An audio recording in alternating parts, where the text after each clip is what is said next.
If we seek to continue the study of the soul nature to which we devoted our attention in yesterday's lecture, and investigate the activity of the soul nature in physical man, in reference to those things which we also discussed yesterday, we are led in two directions. Memory points the soul back into former experiences. Thinking leads the soul, as I explained yesterday, into etheric existence. That which can lay hold of man, even more strongly than memory, so strongly that the inner impulses pass over into his bodily substance, I called in yesterday's lecture gesture.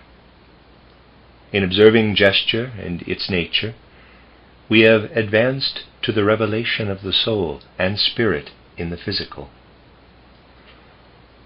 The whole entrance of man into physical earthly life is a taking possession of the physical by the soul and spirit.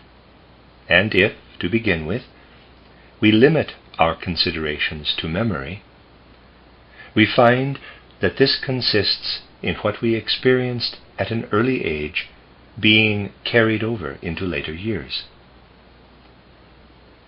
The question now arises, just as memory points back to things in the past course of earthly life, is there anything in human life that points us still further back? Can we look back to that which lies before the entrance of man into earthly life? Here we come to two things, namely, that which man has undergone spiritually and psychically in pre-earthly existence, parenthesis which we will leave to a later consideration, and something else connected with the physical bodily nature, which man as an individual being brings into it. I mean everything which we are accustomed from our natural scientific ideas to designate as heredity. Man bears within him right into the tendencies of his own temperament, those impulses, those characteristics which play so great a part in the soul, and which are connected with that which was peculiar to his physical ancestors. Of course, our modern humanity treats such things with superficiality, with foolishness. For instance, this very morning I read a book which deals with a ruler of a well-known royal house, now extinct. This book devotes itself to the question of heredity in this house. Qualities are mentioned which can be traced back in heredity to the 7th century. In this book dealing with heredity, there occurs a peculiar sentence running somewhat as follows, quote, "In this royal house there are members who show clearly that they incline toward extravagance, to absurdities of life, excesses, and so on. Yet there are also members of this house who have none of these tendencies." Close quote. As you see, this is a peculiar kind of thinking, for one might really suppose that a writer who makes a remark of this kind would have to admit that one cannot draw conclusions from such circumstances. But if you go into many of the things which at the present time lead to what are called well-founded views, you will find many things of this kind. Even though the prevailing views on heredity may appear somewhat superficial, one must admit that man does carry inherited characteristics within him. That is the one side. Man has often to fight these inherited characteristics. He must, as it were, strip them away in order to attain that for which he was prepared by the life before earthly existence. The other side, to which our attention is drawn, is that which man acquires through education, through intercourse with his fellow man, and also through intercourse with external nature. From the habits acquired through observing the lower kingdoms of nature, this is called the adaptation of man to the conditions around him. As you know, our modern natural science considers these two impulses of heredity and adaptation the most important influences on living beings. When we penetrate into these facts, we feel, if we regard them without prejudice, that unless a man finds his way into the spiritual world, he can come to no conclusion about such things. We will, therefore, today, consider in the light of spiritual knowledge things which we meet with in life at every turn. For this we must go back to something which has occupied us repeatedly in former studies. We have often had to refer to the exit of the moon from the earthly planet, and have shown that the moon was formerly united with the earth planet, and at a definite point of time left the earth in order to influence it from afar. I have also pointed out that a spiritual cause underlies this exit of the moon. I have told you how once upon a time on the earth there lived superhuman beings who were the first great teachers of humanity, and from whom proceeded what on the basis of our human earthly thought may be designated the primeval wisdom, which is everywhere to be found as an original woof or weft, which is of deep significance and arouses reverence even in the shape of the fragmentary remains which exist today. This wisdom was once the content of the teachings of these great superhuman teachers at the starting point of earthly human evolution. These beings found their way into the moon existence and are there today united with the moon. They belong to the population of the moon, as it were. Now the point is that when man passes through the gate of death, he travels by a series of stages through the realm of the planetary world which belongs to our earth.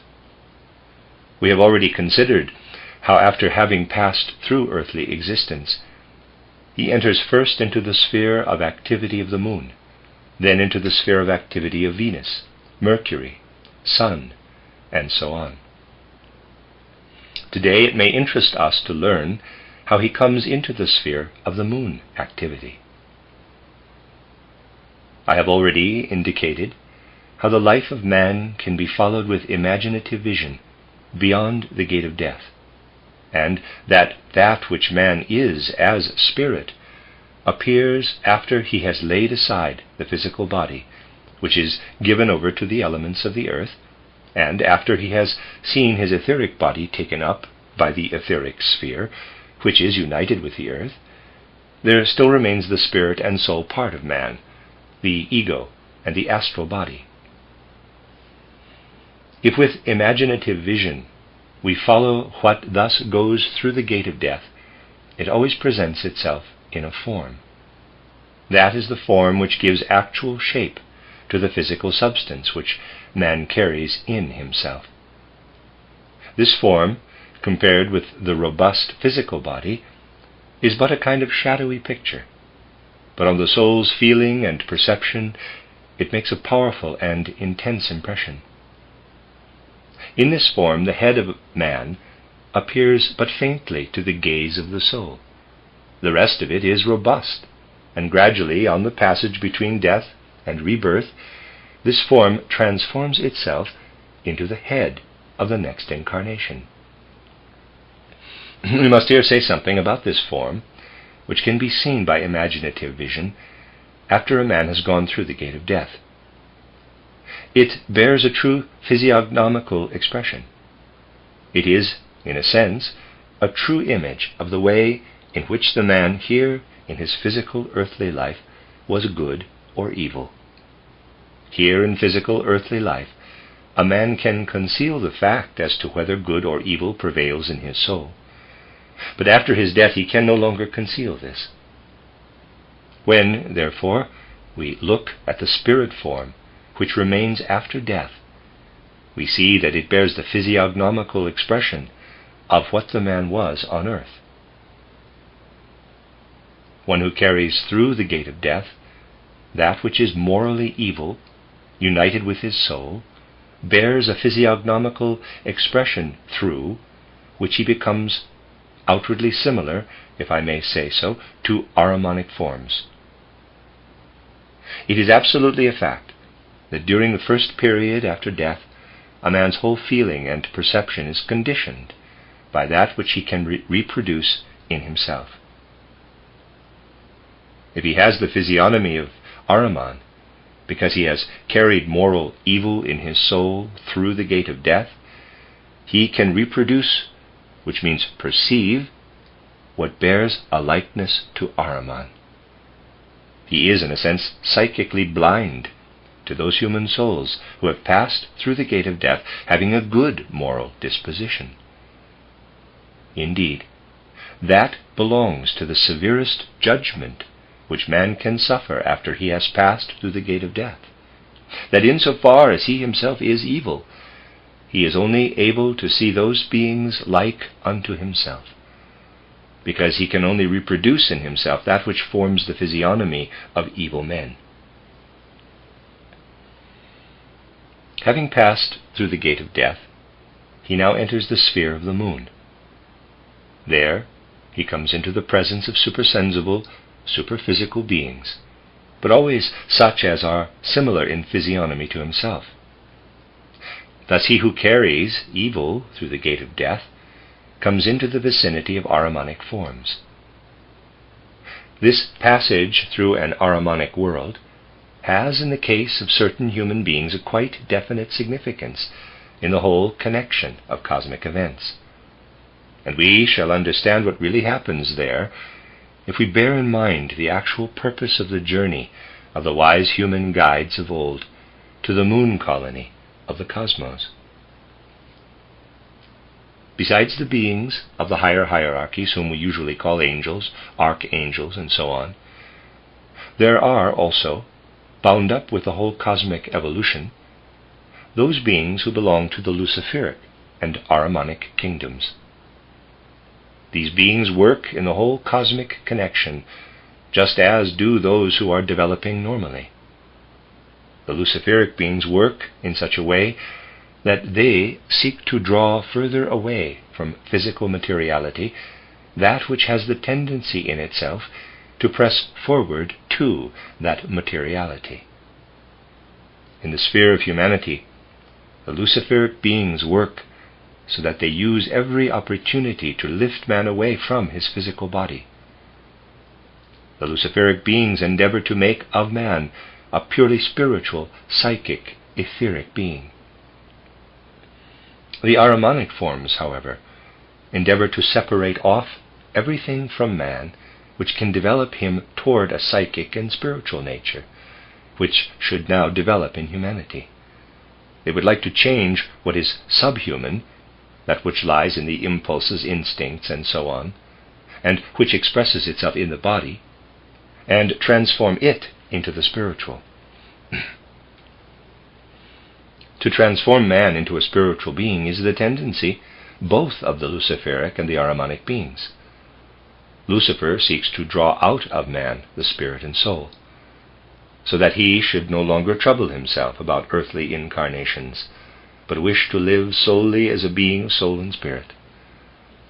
The Ahrimanic beings, on the other hand, prefer not to trouble at all about the soul and spirit of man, but that which is given him as a covering, as a garment, as an instrument, namely the physical and etheric bodies. These they seek to separate and to bring into their own world. Man is, on the one hand, facing the beings of the normally developing hierarchies, but because he is woven into the whole of existence, he faces also the Luciferic and Ahrimanic forms. The point is that every time the Luciferic forms make efforts to approach man, their object is to estrange him from the earth. On the other hand, when the Ahrimanic forms make efforts to dominate him, they seek to make him more and more earthly, although they also wish to spiritualize the earth into dense spiritual substance and permeate it with dense spiritual forces. When we discuss spiritual matters, we have to use expressions which may perhaps appear grotesque in such a connection, but we must make use of human language. Therefore, permit me to use ordinary human words for something which takes place purely in the spirit. You will understand me. You will have to raise what I must express in this way into the spiritual. The same beings who, as the great teachers, brought that ancient wisdom to man at the beginning of earthly existence, withdrew to the moon in order, so far as lay in their power, to bring the Luciferic and Ahrimanic elements into the right relation to human life. Why was this necessary? Why did such exalted beings as these great primeval teachers decide to leave the earthly sphere in which they had worked for a time and proceed to the moon sphere outside the earth, in order, as far as was possible, to bring the Luciferic and Ahrimanic elements into the right relationship with man? When man, as a being of soul and spirit, descends to the earthly sphere, from his pre-earthly existence, he traverses that path which I have described recently in the course of lectures entitled Cosmology, Religion, and Philosophy. He has a definite spiritual psychic existence. He unites this with what is given him on the pure line of inheritance through father and mother, with a physical embryonic existence. These two, the physical embryonic and the spiritual existence, interpenetrate each other. They unite with each other. And in this way, man comes into earthly existence. But in that which lives in the line of inheritance, in that which comes down from the ancestors in the way of inherited characteristics, is contained that which gives the Ahrimanic beings their point of attack on the nature of man. The Ahrimanic forces dwell in the forces of heredity. And when man carries in himself many of these inherited impulses, he has a bodily nature into which the ego cannot enter very satisfactorily. It is indeed the secret of many human beings that they have within them too many of these inherited impulses. This is called today, quote, being burdened with heredity, close quote. The consequence of this is that the ego cannot enter fully into the body. It cannot completely fill out all the individual organs of the body. So the body, in a sense, develops an activity of its own, side by side with the impulses of the ego, which actually belongs to this body. Thus these Ahrimanic powers, in making efforts to put as much as possible into heredity, succeed thereby in making the ego fit very loosely into the human being. That is the one thing. Man is, however, also subject to the influence of external conditions. You may realize how strongly man is subject to this influence from external conditions if you consider all the influence which climatic or other geographical conditions have on him. This influence of the purely natural environment is indeed of extraordinary significance to man.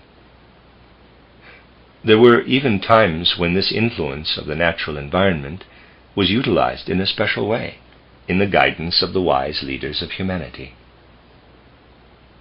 When, for example, we consider something very remarkable in ancient Greece, the distinction between the Spartans and the Athenians, we must say this difference, which is described in a very superficial way in our ordinary history books, rests on something which goes back to the regulations of the ancient mysteries, which worked so as to bring about different results for the Spartans and the Athenians. In ancient Greece, much attention was paid to gymnastics as the chief factor in the education of the child. For according to the Greek method, by acting on the body in a certain way, they also worked indirectly on the soul and spirit. But this took place in one way by the Spartans and in a different way by the Athenians. By the Spartans, it was, above all, considered necessary to allow the boys to develop in such a way that through their gymnastic exercises they acquired, as far as possible, that which worked inwardly on the body, by means of the body alone. Therefore the Spartan boy was urged to do his gymnastic exercises regardless of the weather. This was different by the Athenians. The Athenians laid great stress on their gymnastic exercises being adapted to the climatic conditions. They were very careful to see that the boy carrying out his gymnastic exercises should be exposed to the sunlight in the right way. To the Spartans it was a matter of indifference whether their exercises were performed in rain or sunshine. But the Athenians demanded that the climatic conditions, especially the sun effects, should act as a stimulus to them.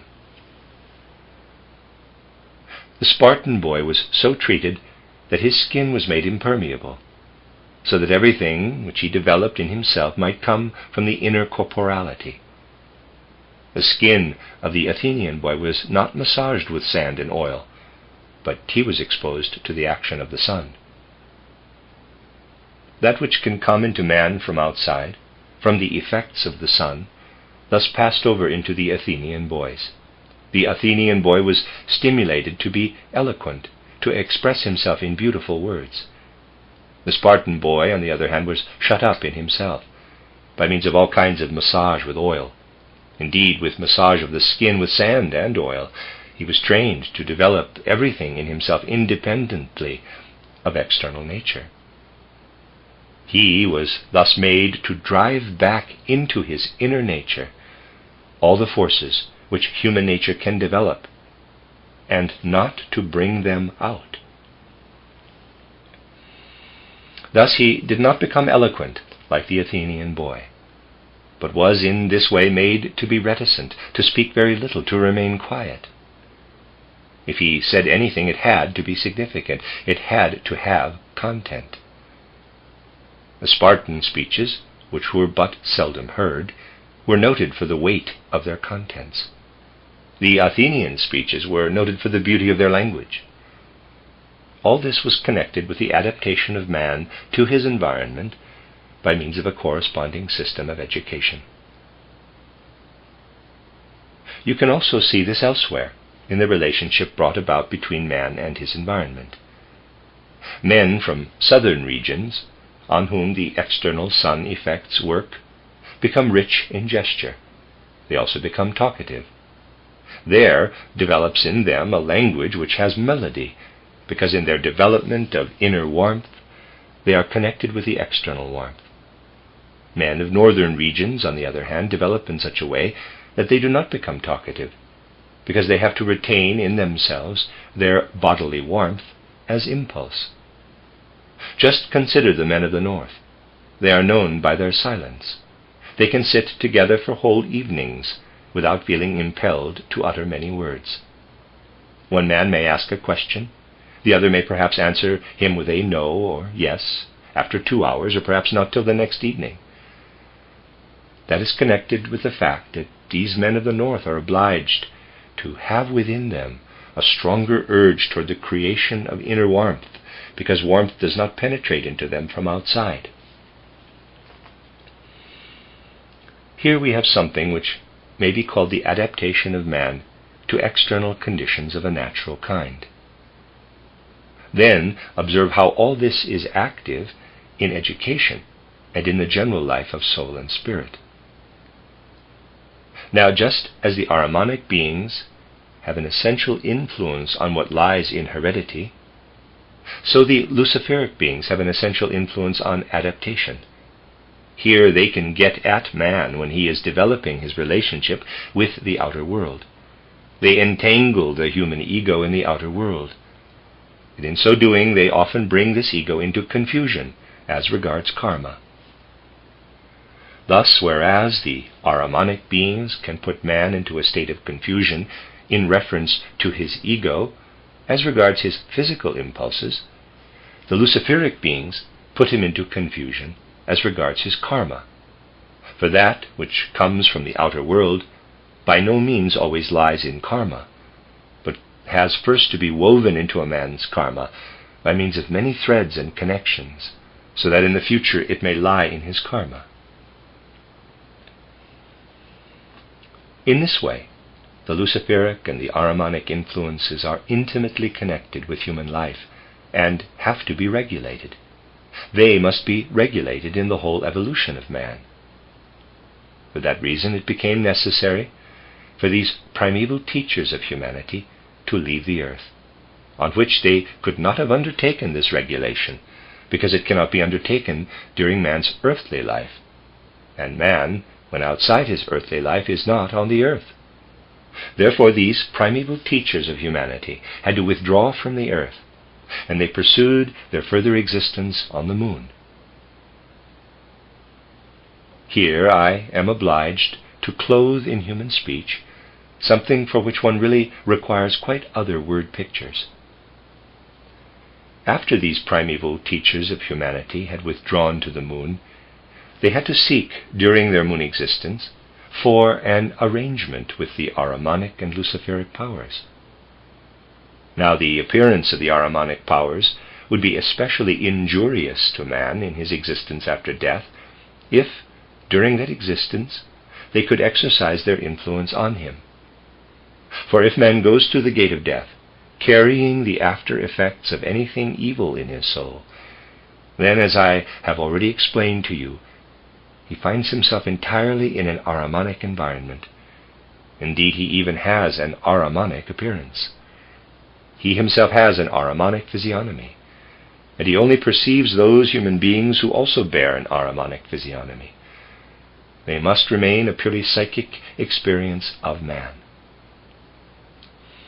If Ahriman could now intervene, if he could now influence the astral body, this would become a force which Ahriman would send into man, which would not only balance itself karmically, but which would relate man closely to the earth and bring him into too strong a connection with the earthly. This is what the Ahrimanic powers are striving for. They desire after death, while man in his spirit form still resembles his earthly shape, gradually to insert themselves into those human beings in whom it is possible so to do, because of the evil impulses which they carry through the gate of death.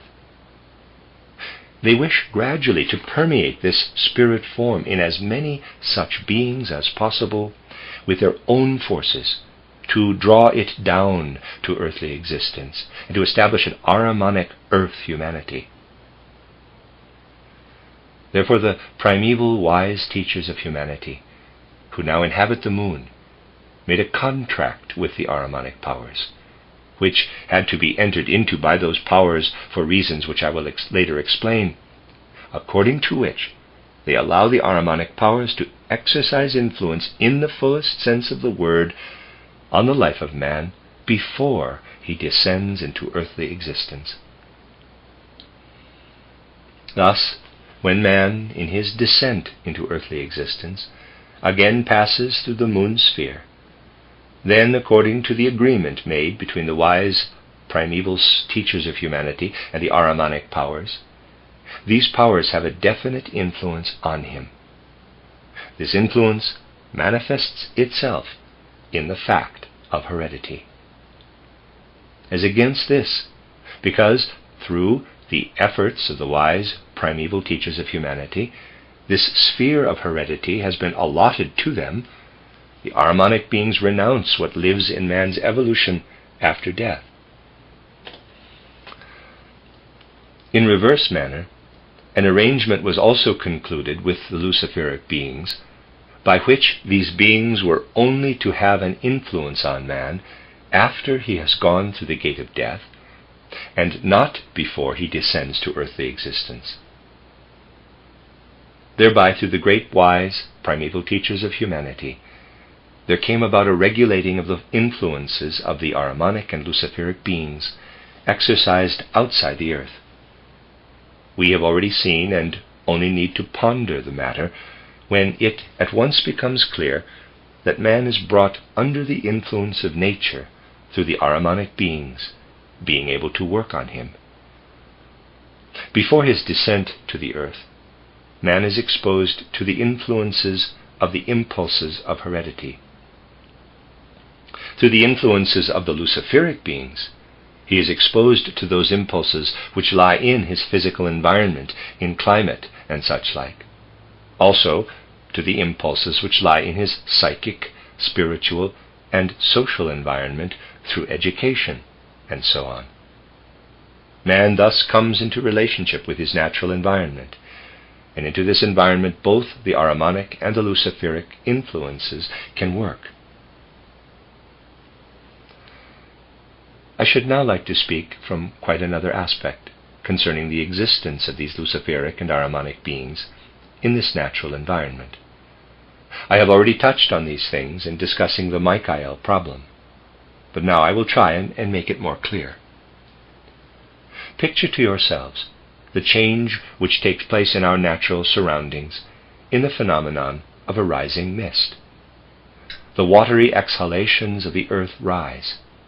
We live within the atmosphere, which is saturated with this rising of the watery vapors of the earth. One who has developed spiritual vision discovers that something may live in this natural phenomenon, which carries the earthly element upward in a centrifugal direction. It is not without reason that men who live in the mists are inclined to become melancholic, for there is something in the experiencing of the fog and mist which weighs down our will. We experience a weighing down of our will in mist. Now, by means of certain exercises, one can so develop his imagination that he can himself weigh down his own will. He can do this by means of exercises, which consist in man's concentrating inwardly on certain organs of the body, and producing a kind of inner feeling of the muscles, when a person walks and feels his muscles, that is different from contracting a muscle through concentration when standing still. When this exercise is regularly practiced, like the other exercises described entitled The Way of Initiation, he then burdens his will through his own activity. He then begins to see what is present in the rising mist, which can make a person morose and melancholy. He then sees, spiritually and psychically, that in the rising mist there live certain Ahrimanic spirits. He must then say with spiritual cognition, in the rising mist there arise from the earth into cosmic space Ahrimanic spirits, who thus extend their existence beyond the earth. It is again different when, as here in the region of the Goetheanum, where the beautiful neighborhood offers so many opportunities, we turn our gaze evening and morning to the sky, and see the clouds upon which rests the sunlight. A few days ago you could see in the late afternoon a kind of red golden sunlight incorporated in the clouds, which produced the most beautiful forms in a quite wonderful way. The evening of that same day, the moon shone with special intensity. But anywhere you may see the clouds with this illumination spread out over them in a wonderful play of color. This can be seen everywhere. I am simply speaking of something which can be especially beautifully observed here.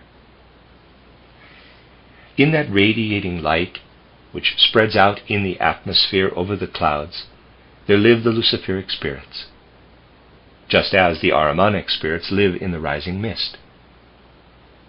In fact, for one who can see things of this kind in the right way, consciously, with imagination, allowing his ordinary thoughts to go forth and accompany the forms and colors of the changing clouds, giving play to his thoughts instead of their having sharp outlines, and who is able to change or transform them when the thoughts themselves expand or contract, as they go out with this cumuli and accompany their form and color, then he really begins to regard the play of color in the clouds, especially in the evening or morning, as a sea of color in which Luciferic shapes are moving.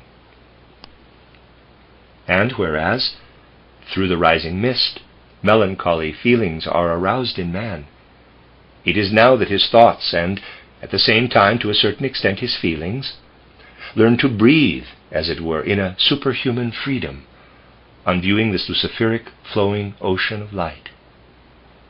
That is a special relationship with his environment which man can cultivate, for he can then really raise himself to the feeling that his thinking is like a breathing in light. Man then feels his thinking. He feels it like a breathing in the light. If you voluntarily undertake these exercises, you will understand better that part of my mystery plays, where I speak of the beings who breathe light. Man may, even now, get a premonition of what such beings as those light-breathing beings are, if he undertakes the exercises I have described. We then discover how the Ahrimanic and Luciferic beings are incorporated into the phenomena of external nature. When we study the phenomena of heredity and of adaptation to environment in the human being, we realize that in these, man carries his soul and spirit into nature. If we observe phenomena of nature, such as the rising mist and the clouds bathed in light, we see how the Ahrimanic and Luciferic beings unite themselves with nature. But the approach of the human soul and spirit to nature through heredity and adaptation to environment is also, as I have shown today, only an approach to what is Luciferic and Ahrimanic.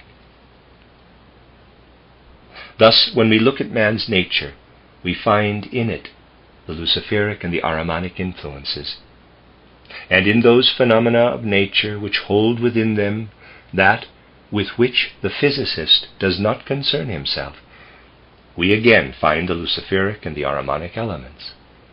That is the point from whence we can be led to observe an activity of nature upon man, which extends beyond earthly existence. Let us fix that firmly in our minds today. We find Ahriman and Lucifer in human heredity and in human adaptation to environment.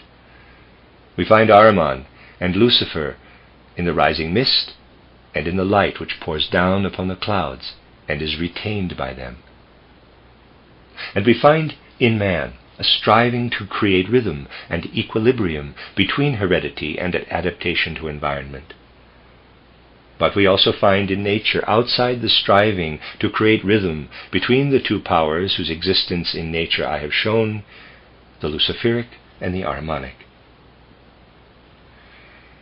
If you follow the whole process, outside in nature, you have a wonderful drama. Observe the rising mist, and see how therein the Ahrimanic spirits strive outward into cosmic space. The moment the rising mist forms itself into clouds, these beings have to give up their efforts and return again to the earth. In the clouds, the presumptuous striving of Ahriman finds its limits. In the clouds, the mist ceases, and with it the dwelling place of Ahriman. In the cloud, the possibility begins for the light to rest upon the cloud, Lucifer resting on the clouds. Grasp the full significance of this. Picture the rising mist with yellowish-gray Ahrimanic forms building itself into clouds, while in that which is formed in the flowing light above the clouds, Luciferic forms are striving downward. And you have the picture of the Ahrimanic and Luciferic in nature. You will then understand the times when there was a feeling for what lies on the other side of the threshold, for that which weaves and lives in the bright clouds, for that which weaves and lives in the mist rolling up, so that in those days painters, for instance, were in a quite different position from what they were later. Then color, which to them was of a spiritual essence, took its right place on the canvas. The poet, then conscious that the divine, the spirit spoke in him, could say, quote, "Sing, O Muse, of the wrath of Achilles," close quote, or, quote, "Sing to me, O Muse of the great traveler," close quote. Thus do Homer's poems begin. Klopstock, who lived at a time when the sense for the divine spiritual was no longer alive, put in its place, quote, "Sing, immortal soul, of the redemption of sinful men," close quote. I have often spoken of this. Just as poets in olden times could speak thus, so the old painters, even at the time of Raphael or Leonardo, could say, because they also felt it in their own way, quote, "Paint for me, O Muse, paint for me, O divine power. Direct my hands for me, carry my soul into my hands, so that thou canst guide the brush in my hands." Close quote. It is really a question of understanding this union of man with the spiritual in all the situations of life, and most of all in the most important ones. So, let us keep this clear, that on the one side, in heredity and in adaptation to environment, we bring the human being to Lucifer and Ahriman, whereas on the other side, in a true understanding of nature, we bring the Luciferic and Ahrimanic elements into external nature. From this viewpoint, we will continue our observations in our next lecture.